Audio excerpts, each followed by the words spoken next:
I remember why I don't want death in this series. I care too much, damn it.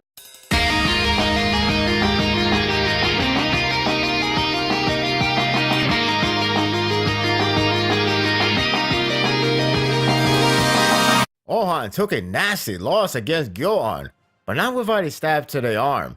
Gyokoho unit was on the brink of losing faith and will to fight, but Kanjo affirmed everyone that Shin unit will carry Shin to victory. Now they have to rescue Ohan, but at what cost? The chapter was emotional from combat and personal perspective level with a sign of a great climax on the horizon. So many bodies have fallen, so many more to come. The chapter begins with a race to save Ohan, but easier said than done. I actually thought Hara would skip the scene.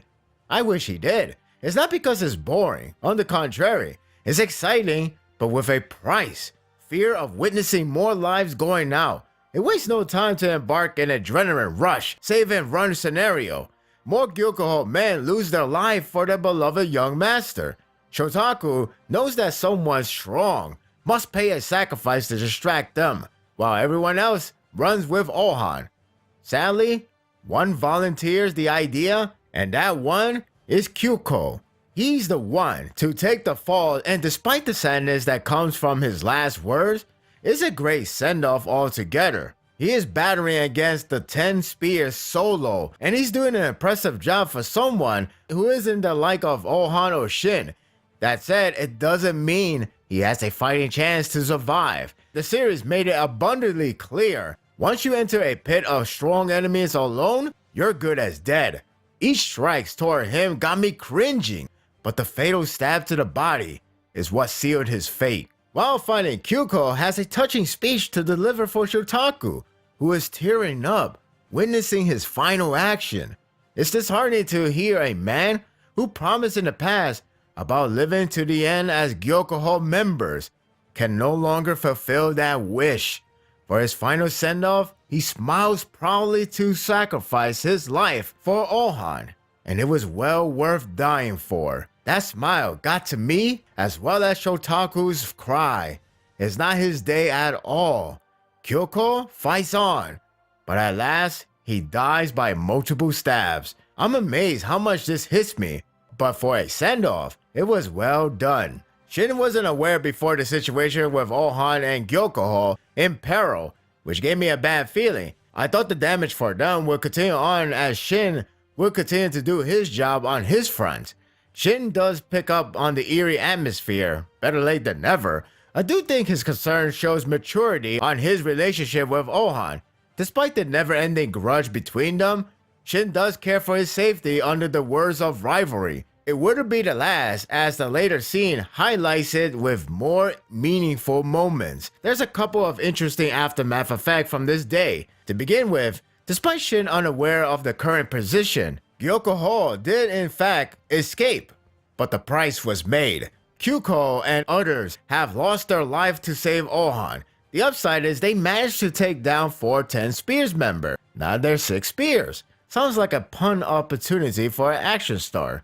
Most importantly, Gyoan still suffers a bad injury to the arm. If only Ohan aimed for the knee for an old meme joke.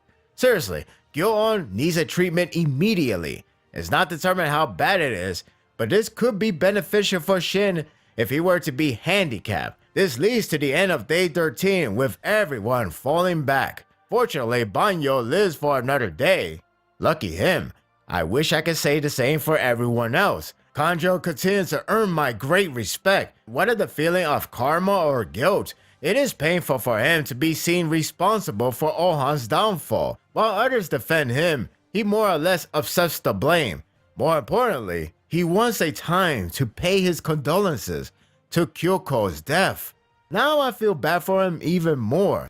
Rest in peace, Kyoko. There's an early withdrawal from Zhao due to 2 reasons. One is due to Gyoon's bad injury. If Shin notices it, they will gain the momentum from believing a chance to take out Gyoon in his handicapped state. The other reason is Ohan's defeat. Dead or knocked out, the key is to shatter Shin's will to fight since they were awakened. It makes sense to leave no trace of hope with Gyo-on uncalculated time of injury, so Zhao minimized their hope with all costs. Going forward to the next day, gaining momentum is more crucial than ever. The most emotional moment is the scene with Shin, along with Kyokai and Ten, visiting Gyokuho camp. Everyone there is in such a depressed state. You would think Ohan is going to die without a doubt. As of now, Ohan is fighting for his life, and that is enough to bring tears to those men. Shotaku tries to tell Shin that now is not a good time to visit and cause a commotion. It is Shin we're talking about, the guy who holds grudge against Ohan.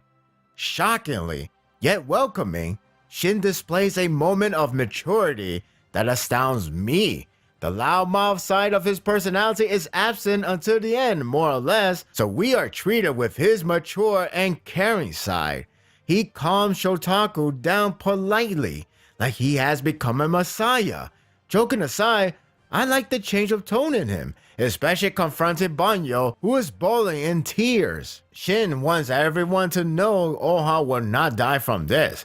Already he fits in with the unit. It's quite moving, to be honest. It's neat that Kyokai is tasked in a different role of usefulness that doesn't involve fighting. It's not guaranteed that she will cure Ohan, but she will do the best she can. The chapter ends on an interesting keynote. While Kyokai works her magic, Shin is ready to discuss with Gyokuho about the plan to defeat Zhao's left wing. I knew it, Shin is evil. But seriously, this is a stepping stone for him to take over Chin's right wing. Actually, he's the only commander left standing, so maybe he's already in charge. As if Kanjo predicted him to be the one in charge. Good call. I can imagine Kanjo arrives and agrees to his leadership. Only 2 days left until Battle at Shukai's Plains reaches its finale. Damn, that got me goosebumps. That is a clock to sheer epicness. This was a pretty moving chapter. Zhao Army claimed a strong win on the 13th day in which Chin can't afford to lose any more. The sacrifice was sad, but great send-off. Shin's maturity amazed me to no end. The visual is pretty solid with the depressing tone and rising hope for Chin's ultimate victory. The hype for the next chapter is strong. Only 2 days left for the battle, but a week break for us to suffer. Curse Hara and his tactic to toy with our emotions. The waiting game begins. And that will do it for the review. I hope you enjoyed this one. Well, another week break. Trust me, if you read One Piece, you'll be used to it by now. Or if you haven't, you'll get used to it. New year, same horror tactic. I don't mind. Sort of, kinda, I don't know. But I cannot wait for the next chapter. What do you think of this chapter? There's some craziness on the horizon. If you like this and want more of this, subscribe to my channel and my world will be yours to stay. Until next time, take care.